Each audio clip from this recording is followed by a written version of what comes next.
Ini kunci surga. Kita tahu bahwasanya surga itu ada kuncinya. Kata Al-Imam Hasan Basri atau Iyad mengatakan bahwa surga itu ada kuncinya, tapi ingat, pintu tidak akan terbuka kecuali dengan kunci yang sesuai dengan geriginya. Syarat daripada la ilaha illallah ada 7. Sebagian ulama mengatakan 8. Yang pertama, ilmu. Kedua, yakin. Ketiga, mahabbah. Keempat, ikhlas. Kelima, as-sidq. Keenam, inqiyad. Ketujuh, al-qabul. Kedelapan, al-kufur bima yu'bad min ghairillah. 8 poin ini harus dipelajari jemaah. Kita nggak bisa jelaskan sekarang, nggak cukup. 1 poin itu butuh 2 jam. Karena para ulama menuliskan 1 poin bisa 1 kitab. Ilmu, harus punya ilmu dalam mengucapkan kalimat la ilaha illallah, nggak asal sekedar mengucapkan saja. Antum tahu kenapa Abu Lahab dan Abu Jahal nggak mau mengucapkan la ilaha illallah? Kenapa? Dia tahu itu. Kalau dia ucapkan konsekuensinya, dia nggak boleh menyembah Lata, Uzza, Hubal dan Tuhan-Tuhan selain daripada Allah. Dia paham, makanya dia nggak mengucapin. Bukankah ucapan la ilaha illallah perkara mudah? Mudah sekali. Hanya mengucapkan la ilaha illallah sudah selesai, nggak ada permusuhan bagi kita wahai Muhammad. Kan gitu ya? Tapi kenapa? Abu Jahal, Abu Lahab, bahkan pamannya Nabi sendiri tidak mau mengucapkan la ilaha illallah karena dia tahu kalau sudah mengucapkan kalimat itu, maka konsekuensinya dia harus tinggalkan segala sesuatu yang disembah di langit dan di bumi kecuali Allah semata. Itu konsekuensinya. Orang makanya di jamaah, kata Syekh Muhammad At-Tamimi, beliau mengatakan orang kufar dahulu, jahiliyah dahulu, mereka lebih paham Islam daripada orang Islam zaman sekarang. Na'udzubillah. Oleh karena itu kita butuh belajar, terus belajar. Sekarang ingat, mereka nggak butuh merubah KTP kita, KTP seorang Muslim menjadi Kristen atau kafir atau bla bla, nggak butuh mereka. Cukup mereka memberikan hadiah kepada kita dengan balihu di masjid-masjid selama menunaikan ibadah puasa dan Idul Fitri. Nanti mereka ada hari mereka yang besar, hari yang di tanggal 25 dan tanggal 1 itu, kemudian takmir masjid pula. Paling utama dia berikan kepada siapa? Kepada pendetanya dengan ucapan itu. Ucapan ini jemaah mengantarkan seseorang keluar daripada keislamannya. Hati-hati. Oleh karena itu kita harus menegakkan bada bainana wa bainakumul adawah. Ini perbedaan kita antara mereka itu, ya, telah muncul antara kita dan mereka permusuhan. Sampai kapan? Sampai kalian mau beriman kepada Allah. Kata Allah, hatta tu'minu billah. Sampai kalian betul-betul beriman kepada Allah, menyembah hanya kepada Allah, yang lain semua ditinggalkan.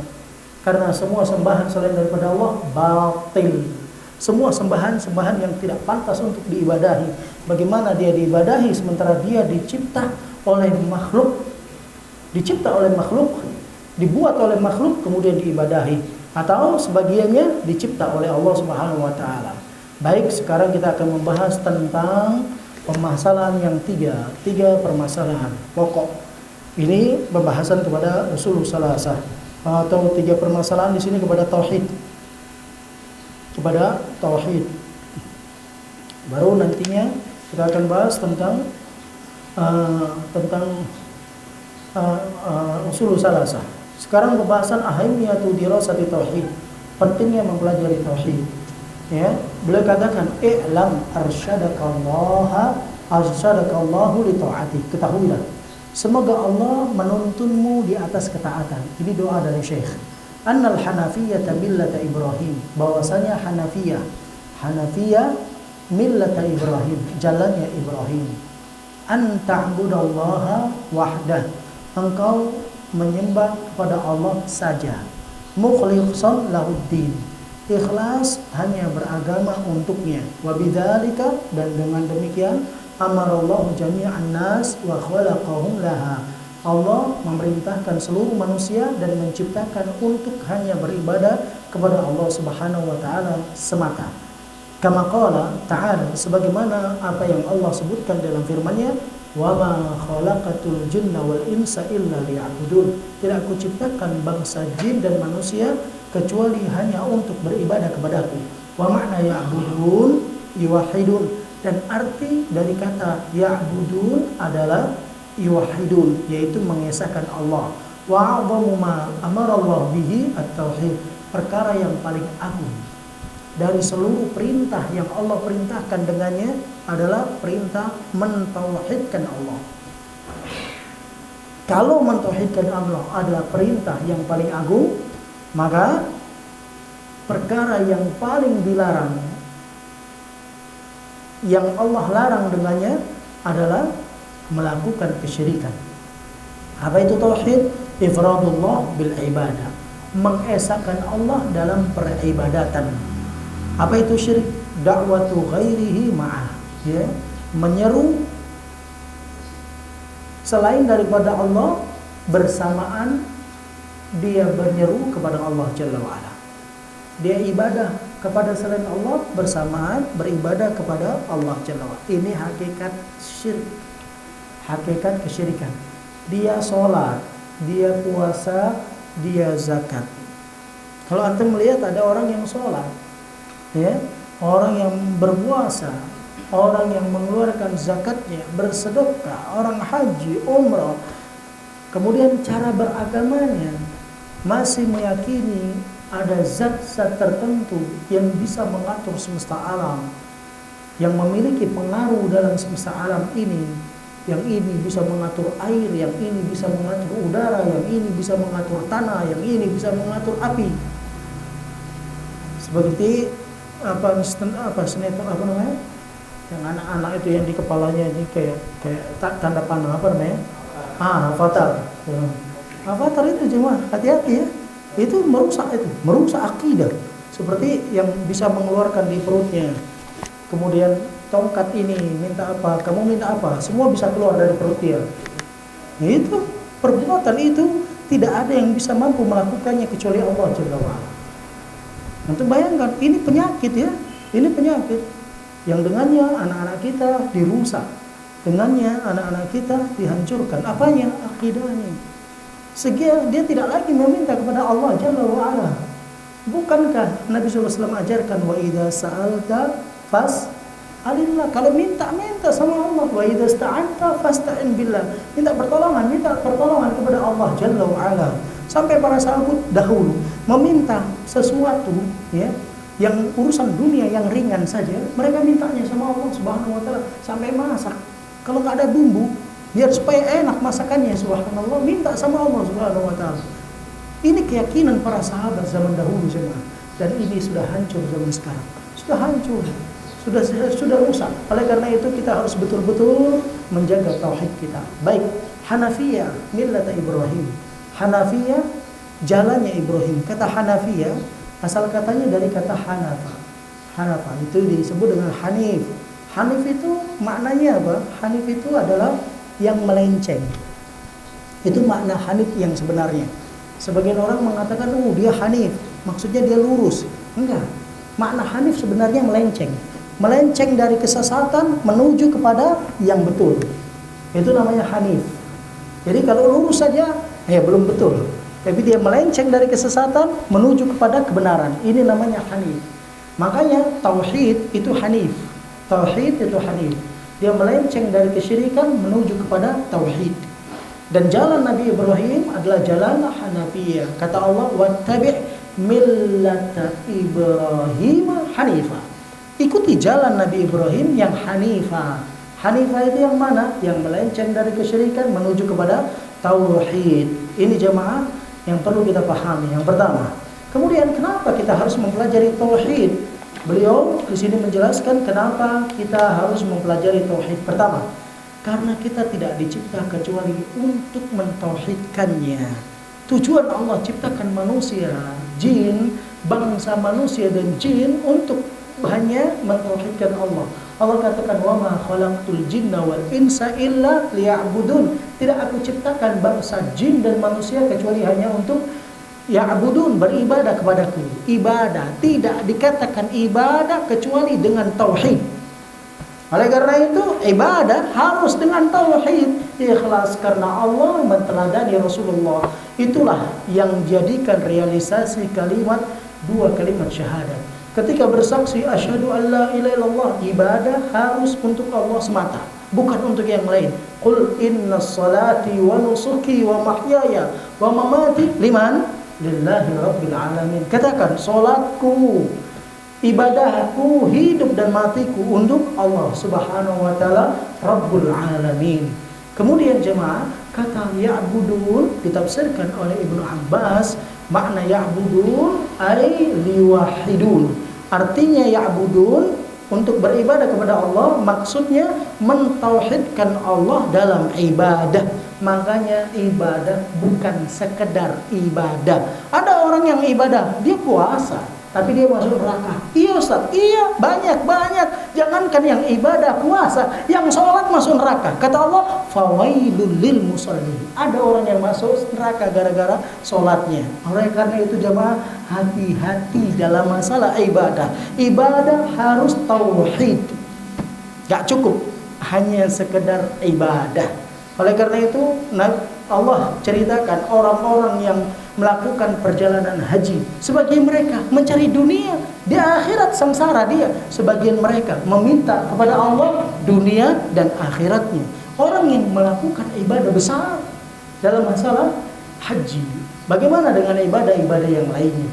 Oleh karena itu tidak kita mempelajari tauhid, karena Allah tidak ciptakan bangsa jin dan manusia kecuali hanya untuk beribadah kepadanya. Kedua, amalan tidak akan diterima oleh Allah kecuali dengan cara mentauhidkan Allah.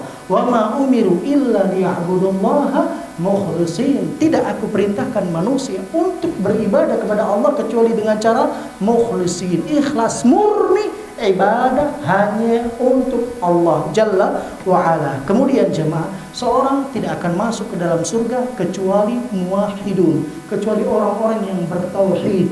Oleh karena itu neraka tempatnya orang-orang musyrikun, dan diharamkan bagi orang-orang musyrik masuk ke dalam surga. Allah katakan dalam Al-Quran, wa ma'wahum nar wa laqad ada yang ingat ayatnya?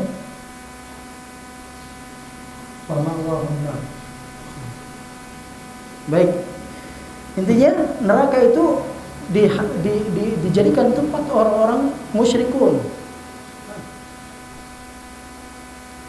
Kemudian adakah surga dijadikan tempat orang-orang muwahhidun, dan tidak akan seorang masuk ke dalam surga Allah Subhanahu wa taala kecuali orang-orang yang bertauhid kepada Allah Subhanahu wa taala. Kemudian tauhid menjadi sebab seseorang amalannya bisa menjadi besar. Bisa menjadi besar di sisi Allah Subhanahu wa taala. Ya, pengaruh tauhid, amalan yang kecil menjadi besar, mendatangkan banyak kebaikan. Kemudian tauhid, dengannya seseorang akan dikikis dosa-dosanya, dibersihkan dosa-dosanya. Kemudian tauhid sebab hidayah serta terjadinya keamanan dalam sebuah negeri. Tersebab hidayah dan keamanan di sebuah negeri. Kemudian tauhid juga sebab ketenangan di dalam jiwa, dan sebab dengannya seseorang mendapatkan syafaat dari Nabi kita yang mulia sallallahu alaihi wasallam. Kemudian jemaah, apa makna tauhid? Beliau katakan tauhid yang diinginkan di sini adalah ifradullah ta'ala bil ibadah, memurnikan kepada Allah Subhanahu wa taala dalam peribadatan, memurnikan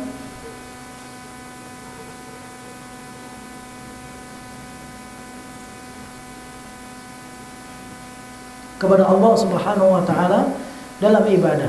Baik, tadi yang saya katakan bahwasanya surga itu diharamkan bagi orang-orang musyrikun, hanya menjadi tempat orang-orang muslimun atau orang-orang yang muwahhidun. Kata Allah, innahu man yusyrik billah faqad harramallahu alaihi al-jannah.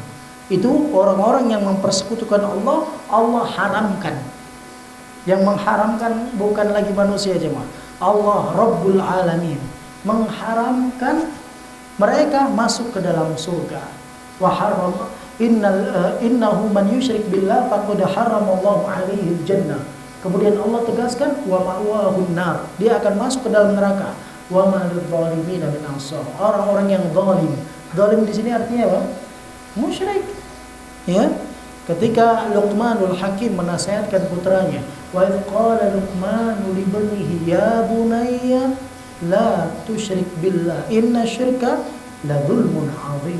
Wahai Ananda, ketika Luqman katakan kepada putranya, wahai Ananda, jangan kamu persekutukan Allah, karena mempersekutukan Allah adalah kezaliman yang sangat agung. Kezaliman yang paling zalim adalah asyirku. Kenapa syirik dikatakan zalim? Ada yang tahu? Ustaz? Kenapa syirik dikatakan zalim?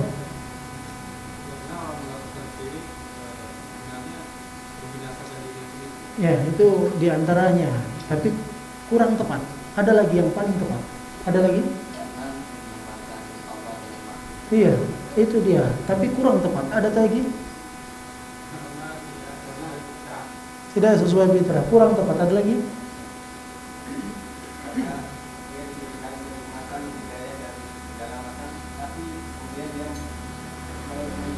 Kurang tepat. Silakan. Ada lagi? Bisa. Karena dia tidak memberikan hak Allah. Ya, baik. Itu kurang tepat juga, tapi maksudnya ke situ, ya. Karena makna daripada dzulm adalah wad'u syai' ala wad'u syai'. Makna dzalim apa? Wad'u syai' fi ghairi mawadhi'i. Meletakkan sesuatu bukan pada tempatnya. Itu zalim jemaah. Ya. Ibadah itu letaknya kepada Allah saja. Ketika dia meletakkan ibadah kepada selain Allah, maka dia dikatakan kezaliman. Oleh karena itu syirik, beribadah dalam peribadatannya ada persekutuan kepada Allah Jalla wa'ala, berarti dia telah meletakkan ibadah kepada selain Allah, maka dikatakan syirik adalah kezaliman. Dan kezaliman yang paling agung adalah kesyirikan. Ya. Berbuat dosa itu perbuatan kezaliman. Kata Allah, wa minhu dzalimun li nafsi. Di antara mereka ada orang-orang yang berbuat zalim kepada dirinya. Zalim kepada dirinya karena dia melakukan dosa. Ya, meletakkan sesuatu bukan tempatnya. Tapi dosa itu ada tingkatannya. Yang tertinggi adalah seorang meletakkan ibadahnya kepada selain daripada Allah Jalla wa Ala. Baik jemaah, kita lanjutkan.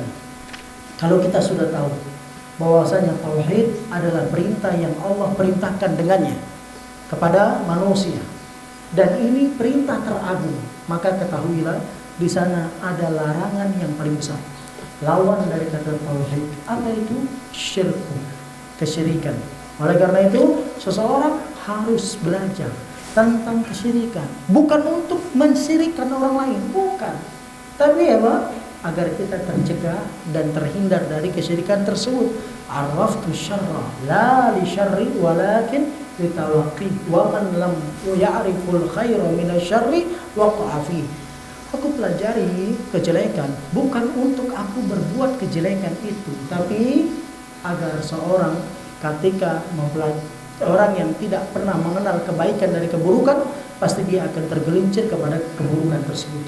Ya, bukan untuk mengatakan oh fulan kafir, oh fulan musyrik, enggak, tapi tujuannya agar kita terjaga daripada kesyirikan tersebut. Jangan merasa dirinya sudah bersih dari kesyirikan, baik yang besar ataupun yang kecil.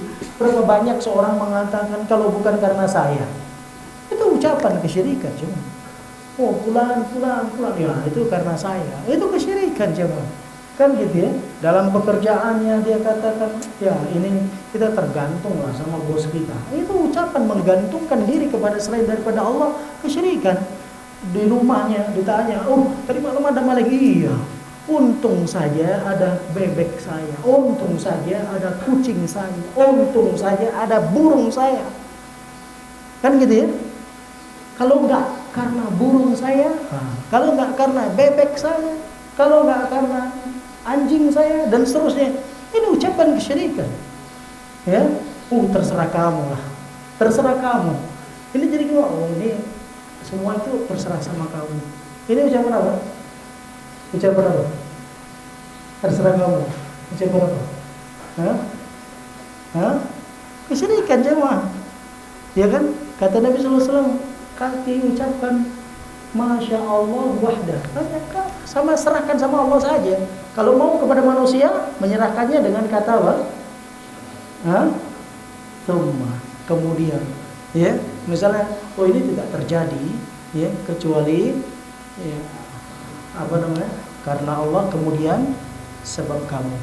Nah, ucapan demikian kita susunan ini kadang-kadang kita terlepas ya mah, ceplos saja tanpa sadar kita sudah jatuh kepada kesyirikan. Naudzubillah. Walaupun tidak niat melakukannya, kadang-kadang ada orang yang bercanda dengan agamanya. Oh, ngapain lah nunggit ke masjid? Udah santai saja, nggak usah terlalu berlebihan dalam beragama. Ya, jenggot kamu sekarang makin panjang, bentar lagi disembelih kamu ya. Lihat. Bahasa-bahasa demikian jemaah ini merusak keislaman seseorang. Ketika Nabi SAW sedang melakukan perjalanan kepada para sahabatnya, ternyata ada manusia-manusia yang mengatakan, nggak ada orang yang paling rakus di antara kita, nggak ada yang paling pengecut di antara kita, kecuali itu Muhammad dan para sahabatnya. Ucapan itu didengar dengan sahabat. Sahabat tadi murkah dengan ucapan tersebut. Dia kejar Nabi SAW waktu beliau berada di atas untanya. Kemudian Nabi SAW mau diberitahu sama sahabat tersebut, tapi sahabat tersebut terlambat. Dengan apa? Dengan wahyu yang sudah turun kepada Nabi kita yang mulia SAW. Nabi SAW mengetahui sebelum sahabat itu mengabarkan. Ketika orang-orang yang sudah tahu, yang mengejek-ngejek Nabi SAW tadi dan para sahabatnya tahu dengan apa yang disampaikan oleh sahabat tersebut, maka dia datang ingin merayu Nabi. Nabi di atas apa? Di atas onta. Nabi sedang di atas onta. Biasanya onta ada tali kekangnya. Orang itu pegang tali kekangnya. Wahai Rasulullah, kita ini ngobrol cuman obrolan candaan, obrolan untuk menghabiskan perjalanan. Kalau dalam perjalanan nggak ada obrolan kan kayaknya rasanya kurang enak. Ya, Subhanallah, Allah turunkan ayat tentang mereka. Ketika engkau bertanya kepada mereka, wahai Muhammad, mereka tidak akan ucapkan kecuali inna kunna nal'ab. Kami itu cuma bermain-main, canda saja. Nahudu wa nal'ab. Apa kata Allah Subhanahu wa taala? Qul abillahi wa ayatihi wa rasulihi kuntum tastahzi'un. Katakan, wahai Muhammad, kepada orang yang berada di situ yang megang tali ontah tadi. Apakah kalian dengan Allah, dengan ayat-ayat Allah, dengan agama Allah, kalian canda-candaan, kalian ejek-ejekin? Kata Allah, laqad kafartum ba'da imanikum. Jelas ucapannya. Kalian sudah kafir setelah keimanan. Tadinya beriman jemaah, hanya dengan kata-kata ejekan tadi, candaan tadi, jadi kafir dia. Subhanallah, ada orang yang ngejek dengan siwak jemaah. Siwak. Ngapain? Oh ini ngapain dipakai di sini? Di sini juga bisa dipakai. Subhanallah, naudzubillah, Allah hukum dia. Ketika dia tidur, mohon maaf, siwaknya masuk ke dalam, mati dalam kondisi demikian. Naudzubillah. Ada yang demikian jemaah. Oleh karena itu hati-hati dengan perkara-perkara. Perkara dalam Islam yang sunnah.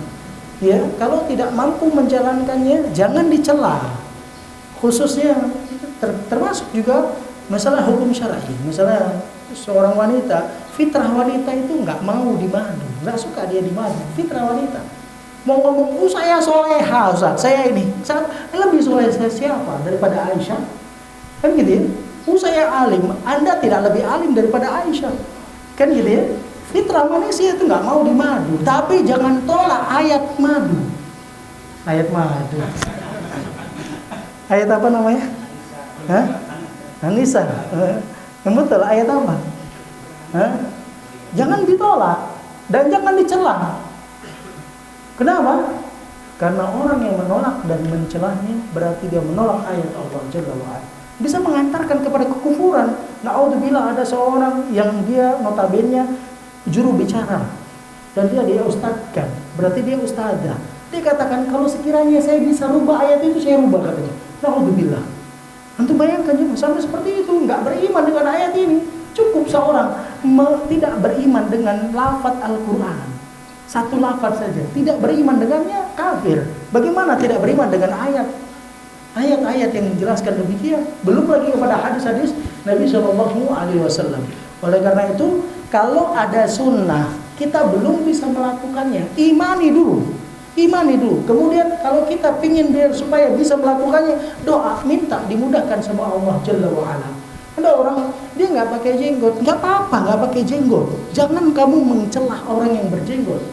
Kenapa? Ketika engkau mencela orang yang berjenggot, berarti engkau mencela agama Nabi Shallallahu Alaihi Wasallam. Orang yang mencela agama Nabi keluar daripada Islam, jemaah.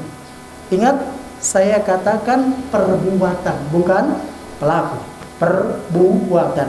Perbuatan itu mengantarkan seseorang kepada kekufuran. Ya, walaupun jemaah, para ulama mereka menyebutkan bahwasanya motong jenggot ini, ya, hukumnya apa? Dia berdosa. Tapi termasuk dosa besar apa kecil? Memotong jenggot ini dosa kecil, jemaah. Antum potong jenggot antum, kemudian antum melihat wanita yang bukan mahram antum, mana besar dosanya? Hah? Sama dosanya, sama-sama, ya kan? Dosa kecil. Tapi kalau antum potong jenggot antum, antum ceritakan saudara antum tentang kejelekannya, mana lebih besar dosanya? Hah? Coba perhatikan coba. Ustaz Ari, mana lebih besar? Potong jenggot dengan orang yang menceritakan aib saudaranya. Hah? Nggak ngerti gibah. Apa arti? Menceritakan aib saudaranya juga. Ya, ini penting agama, jangan pakai perasaan, pakai dalil kita. Ya, pakai dalil. Kan gitu ya, kata Allah, wala yaghtab ba'dukum ba'dan an yuhibba ahadukum ay ya'kula lahma akhihi maitan fakarihtumu. Kalian nggak usah ceritakan satu dengan yang lainnya aib saudara kalian. Apakah kalian mau makan daging bangkai saudara kalian sendiri? Sementara kalian itu benci dengan demikian. Ini menunjukkan perkara ini dosa besar. Sedangkan motong jenggot nggak ada ancaman juga. Antum cari dalam Al-Quran nggak ada, dalam hadis nggak ada. Tapi mengingkari tentang kewajiban jenggot, mencelahnya, nah ini yang dengannya seseorang bisa kufur. Bisa dipahamin? Saya membawa pada permasalahan ini. Bukan berarti saya boleh karena antum potong jenggot. Enggak demikian semua. Ya, berpaham. Ini bagian sunnah yang wajib. Sunnah tapi wajib. Maksudnya gimana, Zat? Ya, sunnah fitrah itu ada banyak cuma. Ada 10 sunnah fitrah. Kan gitu ya? Jangan antum kira sunnah fitrah itu semuanya sunnah. Potong kuku ya, Ustaz, sunnah. Potong kumis sunnah. Sekarang antum nggak usah potong bagian itunya. Dosa nggak? Nggak boleh jemaah, itu wajib. Bagian itu antum tahu kan? Tahu kan? Ya maksudnya apa kemaluannya? Khitan. Khitan itu bagian daripada sunnah fitrah, betul? Tapi hukum berkhitan apa? Wajib jemaah. Kan gitu ya? Walaupun disebut dengan sunnah, tapi sunnahnya wajib. Maka memanjangkan jenggot sunnah yang wajib. Kalau sudah panjang nggak usah dipotong. Kalau misalnya nggak punya, nggak usah dipaksain, nggak usah beli wak. Antum yang iklan ya, anak nggak ikan, akan coba panggil wawa aja. Baik. Ini hari terakhir jamaah saya panjangkan. Kemudian perkara usul salasah. Beliau katakan, faida qila, kalau dikatakan kepada anda, mal usul thalatha allati yajibu 'ala al-insan ma'rifatuha. Ya, poin yang keempat, pembelajaran tentang usul salasah. Ini inti daripada kitab ini. Beliau katakan, kalau ada orang yang berkata kepada anda, apa usul salasah? Pokok landasan yang dasar tentang 3 hal, landasan dasar yang wajib bagi manusia untuk mengetahuinya. Maka jawab, ma'rifatul abdi rabbahu. Ya, jawablah. Seorang hamba harus mengenal Tuhannya. Seorang hamba harus mengenal Tuhan. Ini yang pertama. Mengenal agamanya dan mengenal Nabi-Nya Muhammad SAW. Mengenal Tuhannya, mengenal agamanya dan mengenal Nabi-Nya Muhammad SAW. Baik jemaah, mengenal Allah Jalla wa'ala. Seorang tidak bisa mengenal Allah tanpa ada perantara. Perantaranya itu adalah Muhammad SAW. Itu perantara dari kalangan manusia. Dan kita tidak ada perantara kecuali Muhammad SAW. Ya, Kemudian Nabi Muhammad memiliki perantara antara Nabi Muhammad dengan Allah, yaitu malaikat Jibril. Ini perantara yang wajib diimani. Yang tidak dengan mengimaninya kufur. Makanya ada orang yang mengatakan, oh saya tahu kenal Allah. Dari mana? Hati saya berbicara. Dengan coba-coba jemaah. Haddatsani qalbi an rabbi, Tuhanku tuh cerita sama aku dari hatiku, langsung dia. Subhanallah. Ini kekufuran, kekurofatan yang dibuat oleh sebagian orang-orang sufi ya. Orang-orang yang berkhayal, agamanya khayal. Banyak khayal dia agamanya. Ceritanya khurafat palsu semua. Ya, dalilnya mimpi. Entah siapa yang dijadikan tolak ukur mimpinya. Kita nggak bisa jemaah. Wahyu ini Allah turunkan dari langit. Agama ini agama wahyu, bukan agama percobaan. Kayaknya kalau saya berzikir kayak gini lebih nyaman. Kan gitu ya, dia coba. Dia nggak tahu. Setan tuh seneng yang model kayak gitu. Bahkan setan lebih seneng yang model kayak gitu daripada berzina, daripada mabuk, daripada riba. Kenapa? Orang yang mabuk, riba, zina, dia tahu itu dosa. Tapi kalau orang yang berzikir, pasang kelambu, pasang selimut, kemudian dia tidak makan 3 hari, tidak makan 7 hari, berzikir terus, kemudian dia jauhi semua dari manusia, dia menyendiri. Kata setan, ini sudah jadi teman saya, nggak perlu diganggu, kata setan. Kenapa? Setan suka yang demikian jemaah. Ingat, setan punya 2 senjata besar. Apa itu? Apa? 2 senjata besar setan. Yang pertama, syubhat. Yang kedua, syahwat. Syubhat jemaah, dengannya seseorang akan rusak ilmunya. Ya, syahwat rusak jemaah. Ya, apa namanya? Agamanya seseorang. Dengan syahwat, orang tidak lagi menjaga kehormatannya. Baik, kemudian mengenal agama Islam tidak akan mungkin kecuali dengan melalui Nabi kita yang mulia Muhammad SAW. Kalau beliau mengatakan, "Fa qila," kalau ada orang yang berkata kepada Anda, "Man rabbuk?" Siapa Tuhanmu? Faqul, katakan, "Rabbi Allah." Tuhanku itu Allah.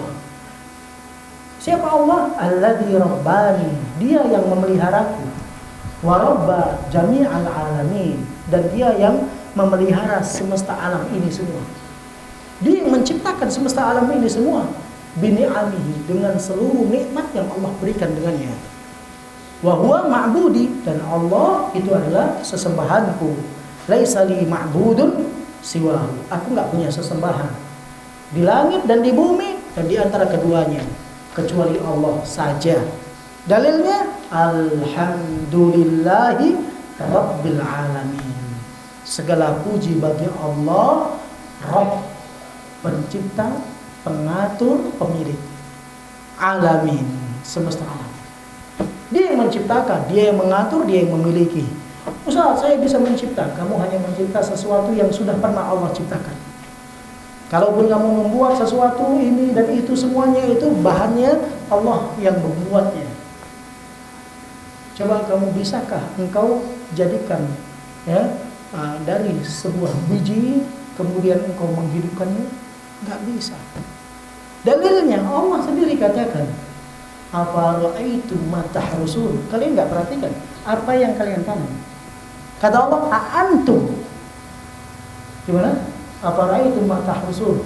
A'antum tazra'unahu am nahnu zari'un? Kata Allah, kamukah yang menumbuhkan atau kami yang menumbuhkannya? Lau nasya la ja'alnahu hutaman fadhaltum tafakkahun. Kalau kami mau, kami jadikan semua tumbuhan-tumbuhan itu kering sehingga kalian tuh kaget. Banyak orang-orang yang sekolah tinggi dalam ilmu pertanian dan seterusnya, dikasih satu biji, dia bisa besar biji tersebut menjadi sebuah pohon yang banyak buahnya. Siapa yang bisa menumbuhkan itu? Allah Jalla wa'ala. Tapi kalau dia cuma dia tanam saja, ya dia memupuk. Kalau Allah mau, Allah jadikan kering, maka akan hancur semua. Dan bagi Allah itu mudah. Innama amruhu idza arada syai'an an yaqula lahu kun fayakun. Yang namanya menghidupkan, menciptakan itu seperti telur jemaah. Untuk perhatikan telur. Untuk perhatikan telur. Kalau kita lihat telur itu, kalau kita belah, kemudian dia cair. Tapi dengan kehendak Allah, Allah Jalla wa'ala mampu menjadikannya sebagai makhluk yang nantinya keluar dari telur tersebut. Apakah dia burung, ataukah dia penyu, ataukah dia kura-kura, ataukah dia apa? Buaya, apakah dia ular, macam-macam dia. Allah yang mampu melakukan demikian. Baik. Kemudian alhamdulillahirabbil alamin, segala puji bagi Allah Rabb semesta alam. Wa kullu ma siwallahi alam, segala sesuatu di muka bumi ini dan di langit dan apa yang berada di keduanya, semuanya selain daripada Allah namanya alam. Alam ada alam jin, alam manusia, ada alam hewan dan macam-macam lainnya. Itu semua alam. Wa ana, dan saya, wahidun min dzalikal alam, satu daripada bagian alam tersebut. Jadi kalau ada yang bertanya kepada kita, siapa? Tuhan, katakan, Tuhanku adalah Allah. Dia yang memeliharaku, yang menciptakanku dan meliharaku dengan nikmat-nikmatnya. Bukan hanya saya, tapi seluruh semesta alam ini Allah Jalla wa'ala yang menciptakannya. Oleh karena itu jemaah, konsekuensi Allah yang menciptakan, dan Allah tidak disekutui dalam penciptaannya. Allah nggak dibantu malaikat, Allah nggak dibantu dengan jin, Allah nggak dibantu dengan makhluk-makhluknya yang lain. Ingat jemaah, dalam penciptaan Allah tidak dibantu oleh siapapun. Ya, karena dia tidak dibantu oleh siapapun, maka dia yang satu-satunya yang mencipta, maka dia yang berhak untuk diibadahi. Jadi Allah menggunakan dalil rububiyah untuk apa? Untuk uluhiyah. Dalil penciptaan, pengaturan, penguasaan untuk peribadatan. Oleh karena itu, ketika orang sudah mengetahui Allah Maha Pencipta, menghidupkan, mematikan, memberikan rezeki, harusnya jangan kamu berikan ibadahmu kepada selain Allah. Kenapa? Bukankah yang menciptakan dirimu Allah, yang memberikan rezeki untukmu Allah, yang menghidupkan kamu Allah, yang mematikan kamu Allah? Kenapa engkau berikan ibadah itu kepada selain Allah? Oleh karena itu ketika Nabi Ibrahim alaihissalam dipanggil oleh Raja Namrud dan pasukannya, ketika itu Raja marah dengan Ibrahim. Kenapa ini patung-patung dihancurkan? Nabi Ibrahim alaihissalam panggil tuh pemuda itu yang namanya Ibrahim, didatangkan. Ibrahim, apa kamu yang menghancurkan patung-patung ini? Kata Ibrahim, katakan apa? Tidak. Coba kamu tanya sama patung itu. Bisa ngomong nggak nih? Cerdasnya Ibrahim itu. Ini butuhnya ilmu. Kalau kata Ibrahim mengatakan tidak, bukan saya yang melakukan, nggak mungkin lah saya melakukan. Saya orang baik, orang ini enggak. Demikian nggak selesai debat jemaah, nggak selesai debat. Ibrahim cukup mengatakan, bukan aku yang melakukan, tapi tanya sama patung itu, apakah betul dia yang melakukannya, yang menghancurkannya? Mereka nggak bisa ngomong jemaah, nggak mungkin patung ini bisa melakukan. Kalau cuma menghancurkan saja nggak bisa melakukan, gimana menghidupkan, memberikan rezeki, memberikan keturunan, memberikan dan lain sebagainya? Nggak bisa ngomong mereka jemaah, berhenti. Oleh karena itu debat Nabi Ibrahim di atas ilmu, dan perdebatan itu gak butuh waktu panjang. Lihat sikap orang-orang kafir dan orang-orang yang benci dengan dakwah sunnah, dakwah Islam. Ketika mereka tidak bisa keluarkan hujjah dengan dalil Al-Quran dan As-Sunnah, tidak bisa mengeluarkan dalil dengan ilmu, maka dia akan keluarkan apa? Otot. Dia akan keluarkan otot jemaah. Dengan kekuasaannya, dengan kekuatannya, dia kumpulkan kayu-kayu yang banyak di satu tempat, hidupkan, dibakar, api tersebut menjulang tinggi. Nabi Ibrahim diletakkan kepada sebuah ketapel, kemudian dilontarkan dari ketapel tersebut. Sebagian riwayat mengatakan Ibrahim dalam keadaan telanjang dada, dilemparkan. Ketika sampai di atas, di dalam bagian riwayat mengatakan Jibril datang. Wahai Ibrahim, kamu butuh bantuanku? Kata Ibrahim, enggak. Kamu makhluk, aku enggak butuh. Lihat cuma bagaimana imam muwahhidun, imamnya ahli tauhid. Boleh enggak Ibrahim minta bantuan dengan Jibril? Boleh enggak? Boleh. Orang malaikat Jibril datang kok yang menawarkan. Tapi Nabi Ibrahim katakan tidak. Amma anta fala. Adapun kamu enggak. Karena apa? Kamu wahai malaikat Jibril makhluk, sama, aku sama-sama makhluk. Tapi kalau sama Tuhanmu aku butuh. Maka Allah katakan, apa kata Allah dalam firman-Nya? Ya nari kuni bardan wa salama li Ibrahim. Wahai api, jadilah engkau dingin dan memberikan keselamatan. Jemaah ingat, Allah mampu mematikan api itu dengan menurunkan hujan. Allah mampu memporak-porandakan kayu-kayu yang tertumpuk, mendatangkan awan atau angin topan dan lain sebagainya. Mampu tidak? Tapi Allah ingin tunjukkan kekuatan Allah di hadapan makhluk-makhluknya yang kerdil. Allah jadikan api tidak sesuai dengan fitrahnya. Fitrah, api punya fitrah ya? Punya. Fitrahnya dia panas juga. Anak kecil juga tahu namanya api panas.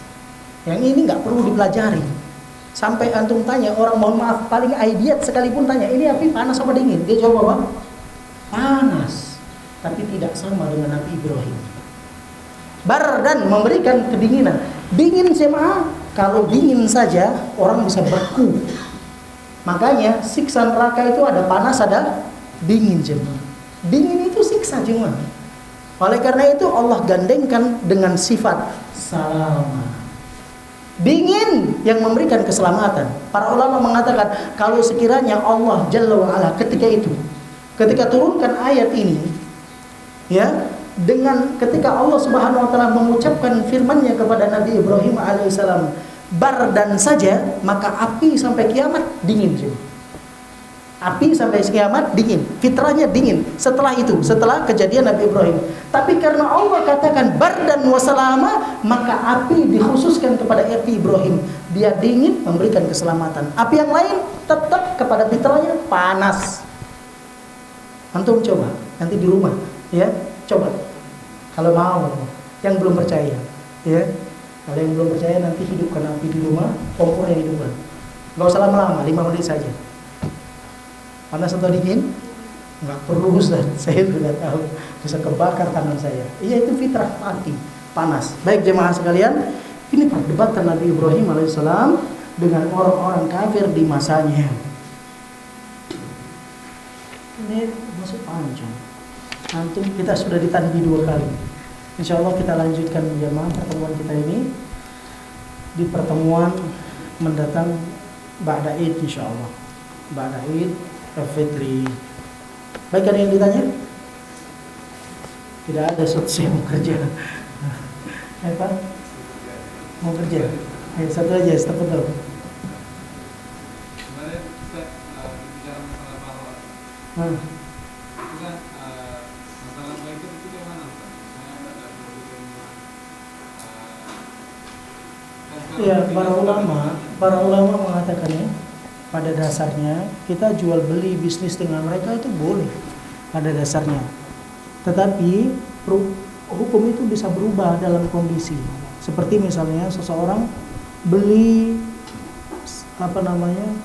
beli pedang, beli panah, beli pisau, itu pada dasarnya dibolehkan, kan gitu. Tapi beli pedang, pisau, panah itu di masa perang, ya, itu terkadang bisa menjadi dilarang, berubah hukumnya, karena bisa dikhawatirkan nanti akan menjadikan senjata untuk berperang dan seterusnya, kan gitu ya. Baik, sama demikian. Pada dasarnya kita berinteraksi dengan mereka, bermuamalah, urusan dunia nggak apa-apa, beli barang-barang, beli ini, itu dasarnya. Tetapi ketika terjadi perperangan, kemudian kita tahu bahwasanya kita beli barang mereka, kemudian akan menjadi income mereka, kemudian nantinya income itu akan menjadi persenjataan, maka demikian sebagian para ulama melarangnya dan tidak dibolehkan.